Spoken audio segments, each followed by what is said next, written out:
The Phantom of Grove Creek. In the quiet town of Grove Creek, Missouri, where the only sounds were the whispers of the trees and the distant hum of cicadas, a young woman named Ally Kostial was about to become the center of a haunting mystery that would unravel the very fabric of her community. Ally Kostial was a 24-year-old graduate student at the University of Missouri, known for her sharp intellect and radiant smile. Her life, seemingly perfect in its simplicity, was cut short in a manner so chilling that it would echo through the town's history. One sultry summer evening, her family reported her missing after she failed to show up for a planned dinner. What followed was a chilling investigation that led deep into the heart of the woods surrounding Grove Creek. When Ally's body was discovered days later, the local police were stunned. She had been found in a secluded part of the forest, her body laid out as though in a macabre tableau. The scene was perplexing. No signs of struggle, no clear motive, just an eerie stillness that seemed to envelop the entire area. As investigators combed through the forest, they discovered that Ally had been meticulously arranged in a way that suggested a ritualistic killing. This wasn't a crime of passion, but rather a sinister, calculated act.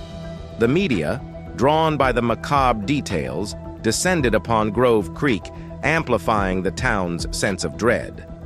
Reporters, with their flashing cameras and probing questions, were met with wary locals who could feel the chill of the unknown.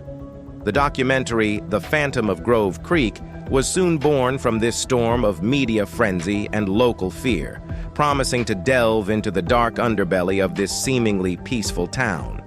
The documentary began with interviews of those who knew Ally, her friends, family, and professors. They all painted a picture of a woman who was driven and kind, deeply involved in her studies and community. Yet there was an unsettling undercurrent in their stories. They all spoke of strange occurrences and whispers of a hidden darkness in Grove Creek, but each was hesitant to delve deeper, as though afraid of what might be uncovered. As the documentary progressed, it unearthed chilling details about the town itself. Grove Creek had always been known for its picturesque landscapes and friendly residents, but a closer look revealed an unsettling history. Old records showed that the town had experienced a series of inexplicable events.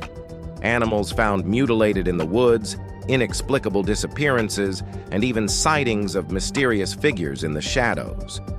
Many dismissed these as mere folklore, but the documentary revealed a pattern that was too consistent to ignore. The key to unraveling the mystery lay in the peculiarities of the forest where Ally's body was discovered. The documentary's team, guided by local historians and investigators, ventured into the woods. They uncovered an old, abandoned church at the heart of the forest, its crumbling walls and broken windows hinting at its forgotten past. The church had been built in the 1800s by a group of settlers with a reputation for practicing occult rituals. The connection between the church and the recent crime was more than speculative. It was a thread that the filmmakers began to pull. In their investigation, the filmmakers interviewed an eccentric local historian named Raymond Whitfield. Whitfield, an older man with an air of faded grandeur, claimed that the church had been the center of a secretive cult that had vanished mysteriously in the early 1900s. According to him, the cult believed in a dark entity they called the Phantom of Grove Creek, a being they worshipped through blood rituals meant to ensure prosperity and protection for their community. Whitfield's claims seemed outlandish, but the filmmakers couldn't ignore the unsettling synchronicity between his story and the details of Ally's murder. The arrangement of her body bore a striking resemblance to the descriptions of ritualistic practices that Whitfield had recounted. The documentary began to explore this disturbing connection more deeply, uncovering old diaries, letters, and newspaper clippings that hinted at the cult's activities.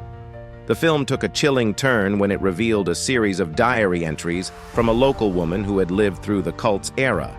Her writings described how the cult would sacrifice individuals they deemed unworthy or those who had attracted the Phantom's attention. The entries spoke of the town's pact with the phantom, a dark promise to maintain their power and prosperity in exchange for blood.